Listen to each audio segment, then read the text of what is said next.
شہادت کے بعد امام علی مقام کے سر انور کو جس وقت نیزے پر دمشق کی جانب لے جایا جا رہا تھا، یہ بات حضرت مناہل بن عمر روایت کرتے ہیں، فرماتے ہیں کہ خدا کی قسم میں نے امام علی مقام امام حسین رضی اللہ تعالی عنہ کے سر مبارک کو نیزے پر چڑھے ہوئے دیکھا، اور میں اس وقت دمشق میں تھا۔ سر مبارک کے سامنے ایک آدمی نے قرآن کی سورت کی تلاوت کی، تو امام علی مقام کے سر انور سے یہ آواز آئی تھی قرآن پڑھنے کی۔ تو پھر اس سورہ مبارکہ کو آج کے دن پڑھنا اتنا مبارک ہے کہ جس گھر میں یہ سورت 10 محرم یا 9 محرم کو پڑھی جاتی ہے، اس گھر کا بچہ قسمت والا بن جاتا ہے، مقدر والا بن جاتا ہے، اس کے دل میں دین کی محبت آتی ہے، دین کا جذبہ آتا ہے، اس بندے کی تمام حاجتیں اللہ حسنین کریمین کا صدقہ پوری فرما دیتا ہے۔ اس لیے کہ یہ بات بڑی اہم اور بڑی ضروری ہے، اس لیے میں آپ کو یہ بات واضح بتا رہا ہوں۔ اگر آپ چاہتے ہیں کہ آپ کے حالات بدلیں، آپ کا شوق بدلے، آپ کا ذوق بدلے، آپ کو اللہ تعالیٰ اپنے خزانہ رحمت سے نوازے، اور وہ آج کا دن مبارک دن ہے جس دن امام علی مقام کی شہادت 9-10 محرم کا سال کے تمام دنوں سے یہ بہترین دن کہلاتے ہیں۔ رات آج جو ہے یہ شب عاشوراء کی رات ہے، دن جو ہوگا یہ یوم عاشوراء کا دن ہوگا، تو اس رات بھی سورت مبارکہ کو پڑھا جا سکتا ہے، اور دن میں بھی اس سورہ مبارکہ کو پڑھا جا سکتا ہے۔ اس لیے دوستو، اگر آپ اس سورہ مبارکہ کی تلاوت کرنا چاہتے ہیں اور آپ اس عمل کو کر کے اپنی قسمت کو بدلنا چاہتے ہیں، اپنی تمام حاجتیں غیب کے خزانوں سے پوری کروانا چاہتے ہیں، تو پھر آپ جلدی کریں، اس ویڈیو کو مکمل دیکھ کر اچھے طریقے کے ساتھ سمجھ کر اس سورہ مبارکہ کو اس ترتیب کے ساتھ تلاوت کر کے اس کا ثواب امام علی مقام کی روح کو پیش کر دیں۔ انشاءاللہ اللہ کا ایسا کرم برسے گا، اللہ کا ایسا فضل برسے گا، اللہ کی ایسی رحمت تمہارے اوپر برسے گی کہ تمہارے گھر کا بچہ قسمت والا بن جائے گا۔ اگر آپ چاہتے ہیں کہ 11 محرم سے پہلے اللہ تعالیٰ آپ کو نواز دے، آپ پر کرم فرما دے، تو پھر دوستو آپ نے اس ترتیب کے ساتھ اس عمل کو کرنا ہوگا۔ سب سے پہلے کیونکہ امام علی مقام کے سر مبارک کی یہ اعزازی شان ہے، اللہ تعالیٰ نے آپ کے سر مبارک کو یہ عظمت اور فضیلت عطا کی ہے کہ آپ شہادت کے بعد بھی آپ کے سر انور سے قرآن پڑھنے کی آواز آ رہی تھی۔ تو اس لیے دوستو یہ بات جس گرجے میں یہ قافلہ ٹھہرا تھا نا، جب یہ کربلا سے چلا تھا دمشق کی جانب ہے، تو جس گرجے میں راستے میں یہ قافلہ ٹھہرا ہوا تھا، اس گرجے کے راہب نے جب شہیدوں کے سروں کو نیزوں پر اور چند عورتوں کی حالت اسیری اور مظلومیت میں دیکھا تو اس کے دل پر بڑا اثر ہوا، اس نے حالات دریافت کیے۔ جب اس نے کچھ معلوم ہوا تو وہ سخت حیران ہوا اور کہنے لگا، تم لوگ بہت برے ہو، کیا کوئی اپنے نبی کی اولاد کے ساتھ بھی ایسا سلوک کر سکتا ہے جیسا تم نے کیا ہے؟ پھر اس راہب نے ان بدبختوں سے کہا، اگر تم ایک رات کے لیے اپنے نبی کے نواسے کا سر میرے پاس رہنے دو اور مجھے ان عورتوں کی خدمت کا موقع دو تو میں تم کو 10,000 دینار اس کے بدلے میں دوں گا۔ وہ ظالم، اس کے جو غلام تھے، انہوں نے کہا کہ 10,000 دینار کی خاطر ایک رات راہب کے پاس پڑاؤ کرنا قبول ہے؟ راہب نے اپنے گھر کو خالی کرا لیا، پردہ دار مقدس بیویوں کو گھر کی 4 دیواری میں ایک صاف ستھرا کمرہ رات گزارنے کے لیے پیش کیا، اپنی خدمات پیش کرتے ہوئے کہا، کسی چیز کی بھی ضرورت ہو تو مجھے بتاؤ، اگرچہ میں مسلمان نہیں ہوں لیکن میرے دل میں تمہارے خاندان کی بڑی عزت ہے۔ اس نے صبر کی تلقین بھی کی اور کہا، اللہ والوں کو اللہ کی راہ میں بڑی بڑی تکلیفیں اور مصیبتیں آتی ہیں، انہوں نے صبر کیا تو اللہ تعالیٰ نے انہیں صبر کا بہت اچھا بدلہ دیا ہے، اب تمہارے لیے بھی سوائے صبر کے کوئی چارہ نہیں ہے۔ اہل بیت نبوت کی پاکزاد عورتوں نے اس کی ہمدردی کا شکریہ ادا کیا اور دعائیں دی۔ راہب نے گرجے کے خادم سے کہا، رات بھر ان مقدس عورتوں کی خدمت کرو کہ یہ مسلمانوں کے نبی صلی اللہ علیہ وسلم کی بیٹیاں ہیں۔ وہ خود امام علی مقام کے سر انور کو ایک دھوئے ہوئے صاف اجلے تشت میں رکھ کر چہرہ مبارک مقدس زلفوں اور داڑھی مبارک کے بالوں کو غبار اور خون وغیرہ سے جو لگا ہوا تھا اس کو صاف کرتا رہا، دھوتا رہا۔ اس نے چہرہ مبارک دھو کر صاف کیا، عطر کا پھول لگا کر معطر کیا، پھر بڑے ادب اور تعظیم کے ساتھ ساری رات سر انور کے سامنے بیٹھا، زاروں کی تار روتا رہا۔ اس کو اس کی برکت اتنی ملی کہ اس کو اللہ تعالیٰ نے ایمان کی دولت عطا عطا فرما دی۔ اس لیے دوستو یہ وہ بڑے لمحات مبارک ہیں، یہ بڑی پیاری گھڑیاں ہیں، یہ سنہرا موقع ہے۔ میں مختصر آپ کو یہ واقعہ بھی سنا دوں گا، آخر مکمل کر دوں گا، لیکن اب عمل کی جانب چلتے ہیں کہ سب سے پہلے جب آپ نے یہ عمل کرنے کے لیے بیٹھنا ہے تو اپنے وجود کو، آپ کا جسم پاک ہو، جس جگہ پر یہ عمل کر رہے ہیں وہ جگہ بھی پاک ہو، اور یہ ساری چیزیں آپ کے لیے ضروری ہیں۔ جگہ کا پاک ہونا، جسم کا پاک ہونا، باوضو ہونا، اور آپ کا قبلہ کی جانب منہ کرنا، اور اس عمل کو آپ رات بھی اس سورہ مبارکہ کو پڑھ سکتے ہیں اور دن بھی پڑھ سکتے ہیں، کیونکہ امام علی مقام جب کربلا کی سرزمین پر تھے، 9 محرم الحرام کی جب دن ختم ہوا، رات 10 محرم الحرام کی جو آج رات شروع ہوئی، تو امام علی مقام ساری رات اور ساری ازواج مطہرات اور گھر والی خاندان کی بیویاں اور جتنے بھی وہاں اس کربلا کی سرزمین پر تھے، ساری رات اللہ کا ذکر کرتے رہے، اللہ کی عبادت کرتے رہے، قرآن کی تلاوت کرتے رہے۔ تو اس کو یوم عاشورہ کہا جاتا، یعنی کہ شب عاشورہ کہا جاتا ہے 10ویں رات کو۔ آگے دن جو ہوگا وہ دن جو ہے وہ یوم عاشورہ کا ہوگا، اس لیے آپ اس کو شب عاشورہ بھی پڑھ سکتے ہیں اور یوم عاشورہ میں بھی پڑھ سکتے ہیں۔ لیکن اس سورہ مبارکہ کو پڑھنے کا جو طریقہ اور اس کی ایک خاص ترتیب ہے جو اللہ والوں نے بتائی ہے، جس کے ذریعے اللہ تعالیٰ کی مدد آتی ہے، جس کے ذریعے اللہ کا کرم ہوتا ہے، اللہ کا فضل برستا ہے۔ آپ نے اس کو پڑھتے ہوئے سب سے پہلے اللہ تعالیٰ سے اپنے، جس طرح ہم وجود کو صاف کرتے ہیں، پاک صاف کپڑے پہنتے ہیں، جسم کو پاک کرتے ہیں، باوضو ہوتے ہیں، اسی لیے ہمیں چاہیے کہ ہم اپنی زبان کو بھی پاک کریں۔ زبان کو اس طرح پاک کرنا ہے کہ سب سے پہلے اللہ تعالیٰ کی بارگاہ میں توبہ استغفار کرنی ہے، استغفار کے الفاظ پڑھنے ہیں، صرف اتنا الفاظ پڑھنے، استغفر اللہ استغفر اللہ استغفر اللہ۔ یہ کلمات پڑھنے سے اللہ تعالیٰ اس بندے کی روح کو پاک کر دیتا ہے۔ جس بندے نے اپنی روح کو پاک کر لیا، جسم کو پاک کر کے اس سورہ مبارکہ کی تلاوت کی، اللہ تعالیٰ اس کی دعاؤں کو قبول فرما لیتا ہے، اس کی تمام حاجتیں پوری ہو جاتی ہیں۔ اور پھر اس سورہ مبارکہ کے آج کے دن پڑھنے سے اللہ تعالیٰ پورے سال کے لیے بندے کو خوشحالیاں عطا فرماتا ہے، اللہ کی رحمتیں اس بندے کے اوپر برستی ہیں، اللہ کا کرم اور اس کا فضل اس بندے کے اوپر برستا ہے۔ اس لیے جو اللہ کا کرم چاہتا ہے، اللہ کا فضل چاہتا ہے، اس کی رحمت حاصل کرنا چاہتا ہے، وہ اس ترتیب کے ساتھ اس کو پڑھے، انشاءاللہ تعالی اللہ کا کرم بھی ملے گا، فضل بھی ملے گا، رحمت بھی اس کے اوپر برسے گی۔ تو سب سے پہلی چیز جو آپ نے پڑھنی ہے وہ میں آپ کو جو عرض کر رہا ہوں، وہ آپ نے اسی ترتیب کے ساتھ آج یوم عاشور کے دن، کیونکہ آج یوم عاشور کا دن ہے 10 محرم الحرام، اور رات شب عاشور کی، آپ اس کو اس ترتیب کے ساتھ پڑھیں گے، اور اس کے پڑھنے کے بعد پھر اللہ تعالیٰ کی بارگاہ میں آپ اس طرح دعا کریں گے۔ جب دعا کریں گے تو اللہ تعالیٰ آپ کی ہر دعا کو قبول فرمائے گا۔ لیکن دیکھیں، آپ نے جو پہلی تسبیح میں نے آپ کو عرض کی ہے نا، اس کو آپ نے 100 مرتبہ پڑھنا ہے۔ یہ تسبیح آپ نے صرف اتنی پڑھنی ہے، استغفر اللہ استغفر اللہ استغفر اللہ استغفر اللہ۔ اس ترتیب کے ساتھ آپ اس کو پڑھتے جائیں گے۔ اس کی برکت یہ ملے گی کہ اللہ تعالیٰ آپ کے پچھلے گناہوں کو معاف فرمائے گا اور آپ کو آئندہ پورے سال کے لیے خوشحالیاں عطا فرمائے گا۔ اس کی بدولت اللہ تبارک و تعالیٰ تمہارے دل کو پاک کر دے گا، تمہارے دماغ کو پاک کر دے گا۔ دیکھیں، جب ہم دعا مانگتے ہیں تو اللہ تعالیٰ کے بارے میں یہی عقیدہ اور ایمان ہمارے دل و دماغ میں شعوری یا لاشعوری طور پر موجود ہوتا ہے۔ جو الفاظ کفیات میں دعا کے سانچے میں ڈھل جاتے ہیں، اس حکمت کو سامنے رکھتے ہوئے آپ نے اس عمل کو مکمل کرنے کے بعد یہ تسبیح پڑھنی ہے۔ پہلے یہ تسبیح آپ نے پڑھنے کے بعد پھر آپ نے درود پاک پڑھنا ہے۔ درود پاک کی جو آج ایک خاص تعداد ہے اس کے برابر پڑھیں گے۔ پھر آپ نے یہ چند چیزیں اس ترتیب کے ساتھ پڑھنی ہے۔ تو اسی ترتیب کے ساتھ جو ترتیب بتا رہا ہوں، اس میں ترتیب کا خاص خیال رکھنا ہے اور اس کے اعداد میں بھی کمی پیشی نہیں کرنی۔ جتنی جو چیزیں بتائی جائیں آپ نے اتنی ہی تعداد میں پڑھنی ہوگی۔ انشاءاللہ اللہ تعالیٰ کا کرم دیکھنا کس قدر برستا ہے، کیونکہ ہم سب اس سورہ مبارکہ کو آج کے دن یا آج کی رات پڑھتے ہیں۔ بہت سارے لوگوں نے اس کے لیے اہتمام کیا ہوا ہے، اجتماعی طور پہ بھی پڑھا جاتا ہے۔ اگر گھر میں آپ اجتماعی طور پہ پڑھنا چاہتے ہیں تو سب بھی پڑھ سکتے ہیں، یا ایک بندہ پڑھ لے تو باقی سب سن لیں۔ اس ترتیب کے ساتھ بھی آپ کر سکتے ہیں۔ جتنے لوگ سنیں گے یا جس گھر میں پڑھی جائے گی، اللہ تعالیٰ سب پر اپنا کرم فرما دے گا، کیونکہ یہ بڑی مبارک صورت ہے، یہ بڑی رحمت والی صورت ہے، یہ بڑی عظمت والی صورت ہے۔ اس سورہ مبارکہ کی کیا کہنے کہ جس نے اس کو پڑھا ہے اللہ تعالیٰ نے اس پر ضرور کرم فرمایا ہے۔ اور اس کے بعد اللہ تعالیٰ کے نزدیک کوئی چیز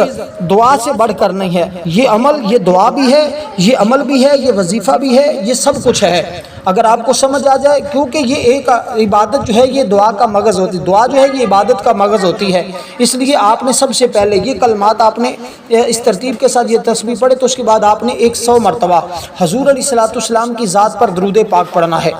اب یہ جو چیزیں میں آپ کو بتا رہا ہوں اس کو آپ نے خاص خیال رکھنا ہے۔ یہ 3 طرح کی تسبیح ہوگی، پہلی آپ کو استغفار کی بتائی ہے، پھر درود پاک جو استغفار میں نے بتایا یہ مختصر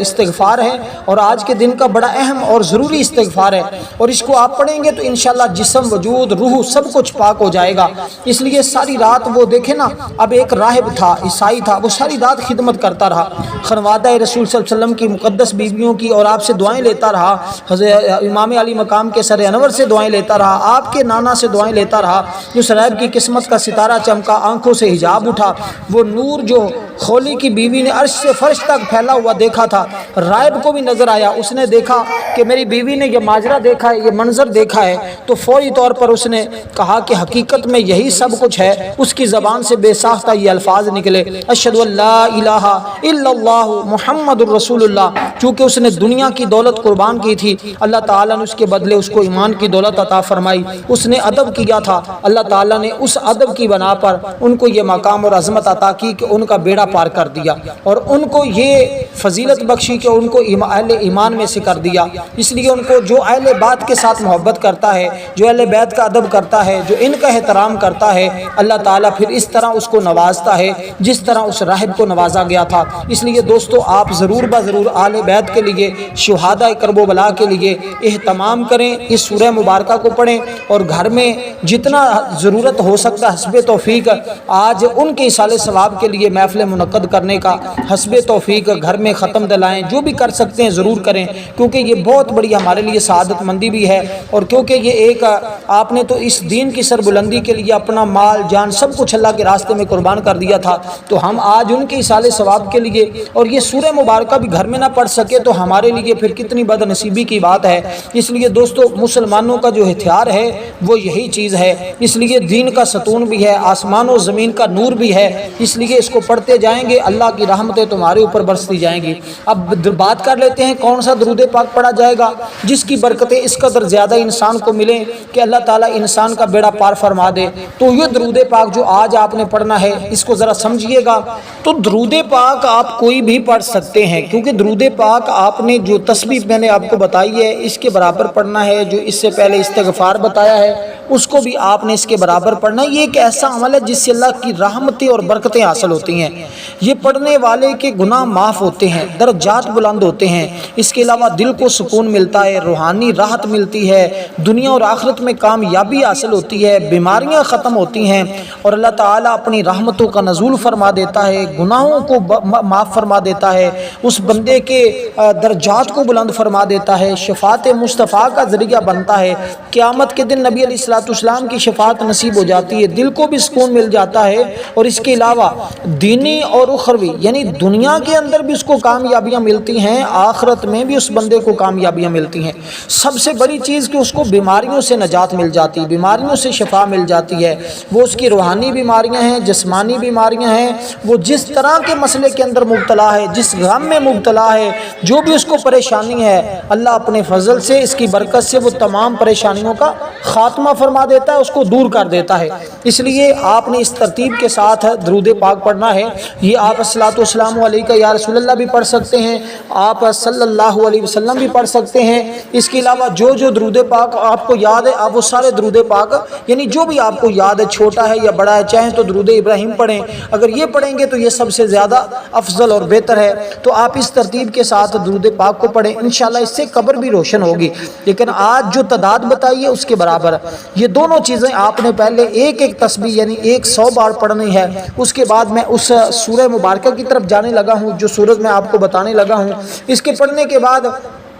کیونکہ جو ایت مبارکہ پڑھی تھی نا امام علی مقام نے، وہ ہے ایت مبارکہ فَسَيَكْفِيكَهُمُ اللَّهُ وَهُوَ السَّمِيعُ الْعَلِيمُ۔ اس کے بارے میں مختلف روایات میں یہ بات موجود ہے کہ یہ ایت مبارکہ امام علی مقام نے سر انور جب نیزے پر تھا تو آپ نے اس ایت مبارکہ کی تلاوت فرمائی تھی۔ تو یہ بات میں نہیں کہہ رہا، یہ بڑے بڑے بزرگوں نے اس کے بارے میں کہا ہے، اور یہ بھی کہا ہے وَسَيَعْلَمُ الَّذِينَ ظَلَمُوا أَيَّ مُنقَلِبٍ يَنقَلِبُونَ، یہ بھی اس کے بارے میں آتا ہے کہ اس ایت مبارکہ کی تلاوت کی ہے۔ یہ جو صورت ہے اس کے بارے میں بھی آپ کو بتاؤں گا کہ اس میں یہ ذکر ہے کہ ان قریب ظالموں کو معلوم ہو جائے گا کہ وہ کس انجام کو پہنچنے والے ہیں۔ تو ظالموں کے انجام کی طرف اشارہ کیا تھا جو انہوں نے امام علی مقام اور آپ کے ساتھیوں پر ظلم کیا تھا۔ تو ایک روایت میں یہ بھی آتا ہے کہ یہ آیت مبارکہ پڑھی تھی، اور یہ بڑی مبارک صورت ہے، اس کو آپ جب پڑھیں گے میں دونوں کے بارے میں آپ کو آگاہ کر دیتا ہوں، لیکن سب سے پہلے جب آپ نے اس عمل کا آغاز کرنا ہے، اس کی ترتیب کے ساتھ اس کو پڑھنا ہے، تو پھر اس کا طریقہ یہ ہوگا جو میں آپ کو عرض کر رہا ہوں۔ اب اسی ترتیب کے ساتھ دوستو آپ جب پڑھیں گے انشاءاللہ اللہ تعالیٰ تمہیں رزق میں وسعت دے گا، مخلوق میں کبھی وہ کسی کا تمہیں محتاج نہیں کرے گا، اور جتنا جس قدر تمہیں ہو سکے، کیونکہ امام علی مقام کے یہ وہ پیارے پیارے لمحات چل رہے ہیں، آپ کی شہادت کا وقت قریب آ رہا ہے، اور ہر لمحہ ہر گھڑی اس قدر برکتوں والا ہوتا جا رہا ہے کہ جس قدر انسان کو جتنا زیادہ ہو سکتا ہے وہ اللہ کی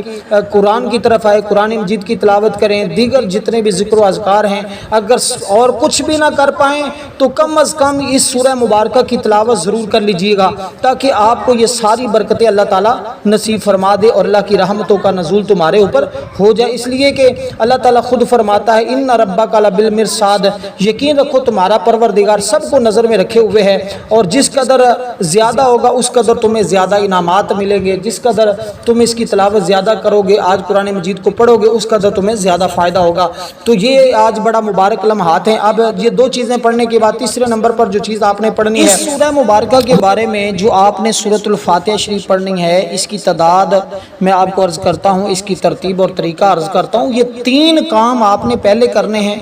چوتھے نمبر پر آپ نے یہ قرآن مجید کی سورہ مبارکہ پڑھنی ہوگی جو امام علی مقام کے بارے میں تذکرہ ملتا ہے، اور اس کو آپ نے پڑھنا ہوگا، کیونکہ یہ جو سورت ہے اس کو پڑھنا انتہائی ضروری ہے۔ یہ 3 کام کرنے کے بعد چوتھا کام آپ نے وہ کرنا ہے، کیونکہ یہ سورت جو میں آپ کو بتا رہا ہوں اس کی ابتدائی آیات میں اللہ پاک کی حمد و ثنا ہے، اس کے بعد بندوں کی طرف سے دعا مانگی گئی ہے، اور اس کے بارے میں حضرت ابو ہریرہ رضی اللہ تعالیٰ عنہ بیان کرتے رسول پاک صلی اللہ علیہ وسلم نے فرمایا یہ سورت یعنی کہ میرے اور بندے کے درمیان، یعنی اللہ فرماتا ہے کہ میرے اور میرے بندے کے درمیان یہ ایک مناجات ہے، یہ ایک آدھی تقسیم ہے۔ بندہ جب پڑھتا ہے نا الحمدللہ رب العالمین، اب آپ نے بسم اللہ الرحمن الرحیم کے ساتھ پڑھنی ہے،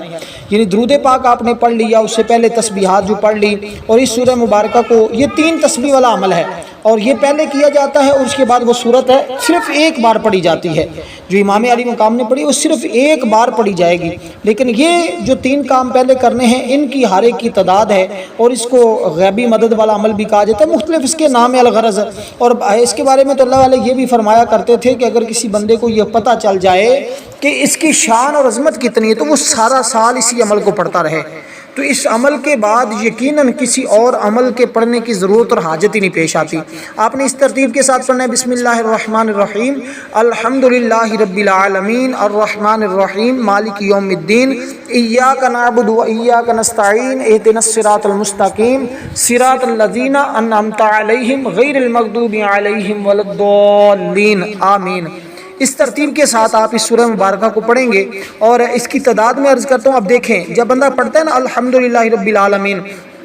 یعنی سب تعریفیں اللہ کے لیے ہیں جو تمام جہانوں والوں کا پالنے والا ہے، یعنی ساری دنیا کو جو پالنے والی ذات ہے وہ اللہ تعالیٰ کی ذات ہے۔ اس کے جواب میں اللہ پاک فرماتا ہے میرے بندے نے میری حمد بیان کی ہے۔ بندہ پڑھتا ہے الرحمن الرحیم، بہت مہربان رحم کرنے والا، اللہ فرماتا ہے میرے بندے نے میری ثنا بیان کی ہے۔ بندہ پڑھتا ہے مالک یوم الدین، جزا کے دن کا مالک، اللہ فرماتا ہے میرے بندے نے میری بزرگی بیان کی ہے۔ بندہ پڑھتا ہے ایاک نعبد و ایاک نستعین، ہم تیری عبادت کرتے ہیں تجھ سے مدد مانگتے ہیں، اللہ فرماتا ہے یہ میرے اور میرے بندے کے درمیان برابر ہے کہ بندہ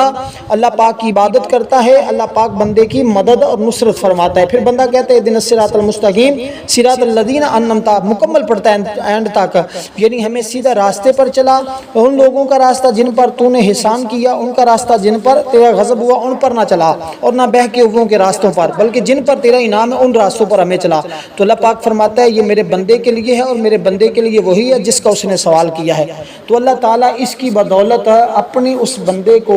وہ سب کچھ عطا کر دیتا ہے۔ تو یہ وہ سورہ مبارکہ ہے جس کو آپ نے پڑھنا ہے۔ اس کے بارے میں مفتی احمد یار خیمی نے تفسیر نعیمی کے اندر لکھا ہے، اور بہت سارے بزرگوں نے لکھا ہے کہ کہ اس سورہ مبارکہ کو پڑھنے سے ملتا کیا ہے کہ جب بندہ اس کو پڑھ کر جو بھی دعا مانگتا ہے اللہ اس کی دعا کو رد نہیں فرماتا۔ پھر اس سورت کے بارے میں ہے کہ جس نے اس کو ایک بار پڑھا، آج ایک بار تو نہیں پڑھیں گے نا، لیکن آج اس کی ایک مخصوص تعداد ہے، اس کے برابر پڑھیں گے۔ جس نے اس کو پڑھا یعنی چاروں آسمانی جو کتابیں ہیں، تورات، زبور، انجیل اور قرآن مجید، اللہ تعالیٰ ان تمام کے پڑھنے کے برابر اپنے اس بندے کو ثواب عطا فرماتا ہے۔ تو جس نے اس کو ایک بار پڑھ لیا، چار آسمانی کتابیں اور صحیفے پڑھنے کے برابر جس کے نامہ اعمال میں اتنی نیکیاں لکھی جائیں، وہ بندہ کتنا خوش نصیب ہوگا، وہ کتنے مقدر والا ہوگا۔ اس لیے اکثر لوگ تو اس کو مراقبے میں بھی پڑھا کرتے تھے۔ تو اس کے تو مختلف اعمال ہم نے اس سے پہلے بھی بتائے ہیں اور اس کے بارے میں بہت کچھ بتایا ہے، اس لیے دوستو آپ نے اس ترتیب کے ساتھ اس کو ضرور پڑھنا ہوگا، اور پھر انشاءاللہ اللہ تعالیٰ کی رحمتیں اور اس کے انوار و تجلیات تمہارے اوپر اس قدر برسیں گے جس قدر برسنے کا حق ہے۔ تو امام قشیری نے بھی اس کے بارے میں لکھا ہے کہ ایک بادشاہ تھا، اس کے چند غلام تھے، بادشاہ نے ان میں سے ایک غلام کے ساتھ خصوصی محبت کیا کرتا تھا، بظاہر اس میں کوئی ایسی خاص بات نہیں تھی، پھر بھی بادشاہ اسے پسند کرتا تھا۔ دوسرے غلاموں کو یہ بات کھٹکتی تھی۔ ایک مرتبہ ان غلاموں نے ہمت اور بادشاہ کی خدمت میں عرض ہی کر دیا، بولے بادشاہ سلامت، اس غلام میں ایسی کون سی خاص بات ہے کہ آپ اس پر مہربان رہتے ہیں؟ بادشاہ اس کا سوال جواب نہ دیا بلکہ کہا ہمیں ایک سفر درپیش ہے، تیاری کرو، ہم سفر پر جا رہے ہیں۔ چنانچہ گھوڑے تیار کیے گئے، بادشاہ سلامت اپنے غلاموں کو لے کر سفر پر روانہ ہو گئے۔ پہاڑی علاقے کا سفر تھا، کچھ دور جا کر ایک پہاڑ نظر آیا۔ جب وہ پہاڑ نظر آیا تو پھر اس سے برف جو برف سے ڈھکا ہوا تھا، بادشاہ سلامت دور سے پہاڑ کو دیکھا، سر جھکا لیا۔ جیسے ہی بادشاہ نے سر جھکایا، وہ غلام بھی بادشاہ کا منظور نظر تھا، اس نے بھی وہ اپنے آپ کو جھکا لیا۔ تو اسی ترتیب کے ساتھ وہ سب حیران ہوئے، آخر یہ ماجرا کیا ہے؟ اسی ترتیب کے ساتھ اس نے کہا تو یہ مجھے دیکھتا ہے اور فوراً اسی طرح کر لیتا ہے، اس وجہ سے مجھے اس کے ساتھ اتنا لگاؤ ہے۔ تو اس ترتیب کے ساتھ دوستو یہ وہ چیزیں ہیں، اس کے ساتھ اللہ تعالیٰ کو اس سورت کے پڑھنے والے کے ساتھ اللہ تعالیٰ کو بڑی محبت ہے، اور اس سورت کو اللہ تعالیٰ بڑا پسند فرماتا ہے۔ جو بندہ اس سورہ مبارکہ کو آج 100 بار پڑھے گا اور اسی ترتیب کے ساتھ جب اس کو پڑھ لے تو پھر آپ نے یہ قرآن مجید کی سورت پڑھنی ہے جو امام علی مقام نے ایک شخص اس وقت پڑھ رہا تھا، سورت کہف کی تلاوت کر رہا تھا، جب اس نے یہ الفاظ پڑھے نا ام حسبت ان اصحاب الکہف والرقیم، تو اس کے جواب میں امام علی مقام نے ان الفاظ کی تلاوت کی۔ تو اس لیے وہ کیا امام علی مقام نے اس نے کہا حسبت ان اصحاب الکہف والرقیم، کہ کیا تو نے جانا بے شک اصحاب کہف اور اصحاب رقیم کا واقعہ کتنا عجیب تھا۔ تو اس مقام پر آپ کی زبان اقدس سے یہ آواز آئی کہ اس سے بھی کئی عجیب تر ہے کہ میرا قتل کیا جانا اور میرے سر کا نیزے پر اٹھایا جانا، یہ اس سے بھی کئی گنا زیادہ عجیب تر ہے۔ تو اس کے بارے میں اکثر علماء نے لکھا ہے، یہ روایت ملتی ہے۔ تو اس ترتیب کے ساتھ آپ نے یہ امام علی مقام کے سر مبارک کی ایک اعزازی شان ہے اور یہ عظمت ہے، اس ترتیب کے ساتھ جب پڑھیں گے تو انشاءاللہ تعالی اس کی برکتیں آپ کو اس قدر ملیں گی جس قدر آپ چاہتے ہیں۔ اب اس کے بعد آپ کو کوئی درود پاک پڑھنے کی ضرورت نہیں، وہ آپ نے پڑھ لیا، اور کچھ پڑھنے کی ضرورت نہیں۔ اس کے پڑھنے کے فوراً بعد آپ نے اب اس چیز کی تلاوت کرنی ہے جو میں آپ کو عرض کر رہا ہوں۔ یہ کیا ہے جس کے بارے میں میں نے آپ کو بتایا تھا، یہ قرآن مجید کی بڑی عظیم صورت ہے، اس کو پڑھیں گے تو انشاءاللہ تعالی اس کی برکتیں آپ کو اللہ تعالیٰ اس قدر عطا فرمائے گا کہ تمام تمہاری حاجتیں آج کے دن ہی اللہ پوری فرما دے گا، اور خزانہ غیب سے خصوصی اللہ تعالیٰ اس بندے کی مدد فرماتا ہے۔ اب یہ پورا عمل کرنے کے بعد یہ جتنی چیزیں میں نے آپ کو بتائی ہیں، ان تمام کو پڑھنے کے بعد آپ نے اس بات کا خاص خیال رکھنا ہے کہ آپ نے یعنی کہ یہ بات آپ نے اپنے ذہن میں رکھنی ہے کہ یہ عمل کرنے کے بعد آپ نے اس سارے کا ثواب امام علی مقام کے روح کو پیش کر دینا ہے، اور پھر اس کے بعد اللہ تعالیٰ کی بارگاہ میں دعا کرنی ہے۔ جو بھی دعا کی جائے گی اللہ تعالیٰ ہر دعا کو قبول فرما لیتا ہے، اس لیے اس ترتیب کے ساتھ آپ جب پڑھیں گے تو انشاءاللہ تعالیٰ اس کی بے پناہ تمہیں برکتیں ملیں گی۔ اب جیسے میں نے کہا فَسَيَكْفِيكُمُ اللَّهُ وَهُوَ السَّمِيعُ الْعَلِيمُ، تو یہ سورہ مبارکہ آج آپ نے پڑھنی ہوگی۔ اس سورہ مبارکہ کی حدیث مبارکہ میں بہت زیادہ فضیلت آئی ہے، اس کو پورے قرآن کا دل کہا گیا ہے۔ یہ سورۃ یاسین شریف ہے، اس کو ایک بار پڑھ کر آپ نے اللہ تعالیٰ سے جو دعا کریں گے انشاءاللہ تعالیٰ، لیکن اس سے پہلے یہ تینوں کام آپ نے ہر حال میں کرنے ہیں۔ اس کے بعد آپ نے اس سورہ مبارکہ کو پڑھنا ہے، کیونکہ یہ قرآن کا دل بھی ہے، اور اس کے علاوہ اس کی اور اتنی بہت زیادہ حدیث مبارکہ میں فضیلت بھی بیان کی گئی ہے۔ تو اس طرح اس عمل کو آپ نے مکمل کرنا ہوگا انشاءاللہ۔